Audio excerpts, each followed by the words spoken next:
And hello everybody, welcome back to the channel. Before we do get into today's video, as always, make sure you do drop a like on this video and subscribe to the channel for more Celtic content. So I hope you guys are all okay. We have a fair few bits to discuss in today's video.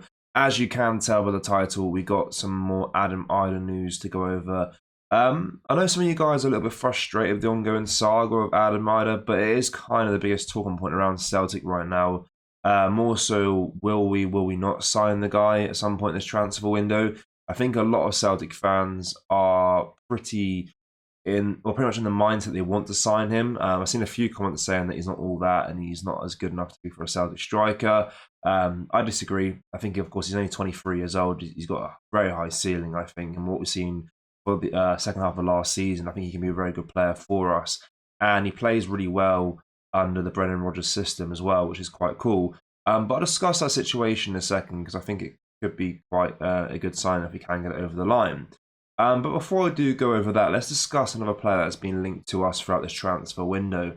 As his current manager has kind of spoke out about his future at that club and basically gave us an insight on whether or not we will be able to get this deal done or not. So Southampton manager Russell Martin has commented on the future of Shea Charles, admitting that until he drafts in some reinforcements, the Northern Ireland international won't be allowed to leave St Mary's.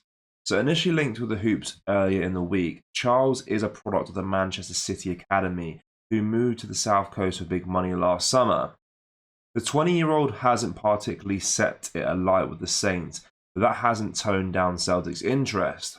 While a move for Charles was initially discussed as a swap deal involving Matt O'Reilly, it was later cleared up that the Premiership champions want to sign the defensive midfielder separately. He is not a direct replacement for the Dane, and Hoops fans will be encouraged to hear the club share the same mindset. Despite this, a move for Charles right now is more difficult than it seems. Indeed, Martin recently commented on the midfielder, giving a definitive update on his future. Asked whether Charles would be allowed to leave Southampton amid Celtic's interest, the gaffer promptly responded saying, "With the squad as it is right now, not a chance. We need some reinforcements, I think." So once the newly promoted English Premiership outfit strengthens and perhaps signs a midfielder or two, then we might hear more about the Hoops' interest in Charles. So Shea Charles, of course, was signed last summer by Southampton from Manchester City. I think they were trying to replicate their deal they got for Romeo Lavia the year prior to that, where they sold him for big money to Chelsea after a year at Southampton. Didn't quite work out that way for Shea Charles. Of course, still a very good young player, could be a good player for Celtic. He could develop very nicely under Brendan Rodgers and up in Scotland and playing in Europe as well. But it says here, of course, that Southampton are not willing to sell him unless they get some midfield reinforcements. And the worrying thing about this, I know it's mentioned in the report there that it's not a swap deal for Matt O'Reilly for Shea Charles. But the worrying thing is one of their key targets or main interest is our player Matt O'Reilly. So will they kind of not let Celtic sign Charles unless we sell O'Reilly to them? I'm not too sure on how they'd feel about that. But of course, he is one of their main midfield targets as well. So it's kind of a swap deal in some sense, regardless of not saying it's directly one, because their main target is Matt O'Reilly. They play in similar positions and they want to get reinforcements before they sell Charles. So it could be technically a swap deal in some ways, but I'm glad to hear it's not a replacement for Matt O'Reilly. It's more so another player to come in, play midfield alongside Matt O'Reilly, similar to that Paulo Bernardo as well, which we've seen, which isn't a direct replacement for O'Reilly. More so, some more cover in that position for us. So it makes sense from Southampton's perspective. Of course, they have just got promoted to the Premier League. They want to have the strongest squad possible available to them. So I do understand where they're coming from, and hopefully we can kind of sort something out between them, and hopefully they can get some midfielders in that isn't O'Reilly, and then we can maybe look at getting Shea Charles in then. So let's discuss the Adam Idah situation. So speculation has been widespread this summer regarding Adam Idah and a permanent switch to Celtic. As we all know, we discuss it pretty much every day of this transfer window. But the striker, of course, spent the second half of last term on loan at Parkhead. He currently remains a Norwich City player, but the latest developments in the saga have been intriguing, to say the least. So we spoke about this yesterday, actually. He missed his flight to Austria for their pre-season friendly. Now, whether or not it was deliberate remains to be seen. People are speculating that he may be trying to force a move out of Norwich City to try and get his move to Celtic, because we know that Adam Idah is very much in the mindset that he wants to leave and play for Celtic. He kind of built a very strong connection to the Celtic fan base after his brilliant performances in those 6 months at the club. So overnight reports in Scotland have since stated that a permanent move to Glasgow for Idah could be fast-tracked.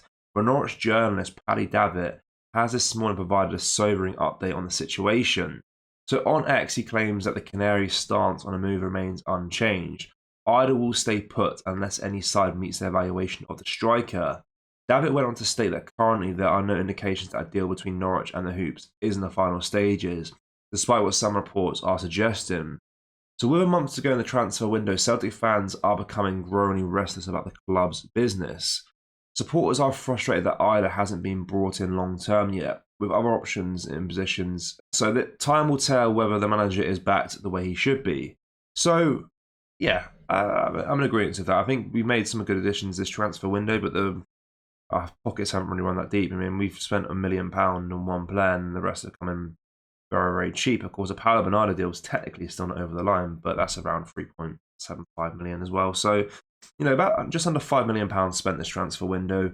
So it's not bad. It's not great though. Let's be honest. I mean, we want to strengthen this team massively. Rodgers was promised the world when he came back to the club, and so far over the free transfer windows, including this one, we haven't seen anything to back those words from the board. So yeah, it's frustrating.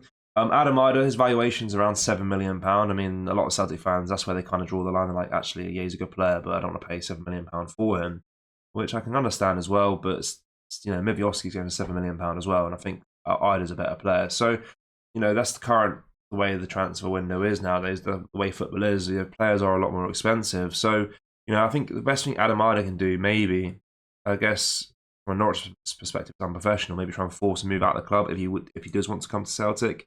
But we'll see how that one transpires throughout the course of the rest of this transfer window, because it is the ongoing saga right now. Is Adam Idah, will he come to Celtic, will he not? As things stand right now, he's very much a Norwich City player with no real movement being made on Celtic's front after the initial bid was rejected about a month ago. So yeah, a lot to happen in the transfer window for that deal to come through. But yeah, let me know your thoughts on what we discussed in today's video. And as always, make sure you do drop a like on this video, and make sure you are subscribed to the channel for more Celtic content.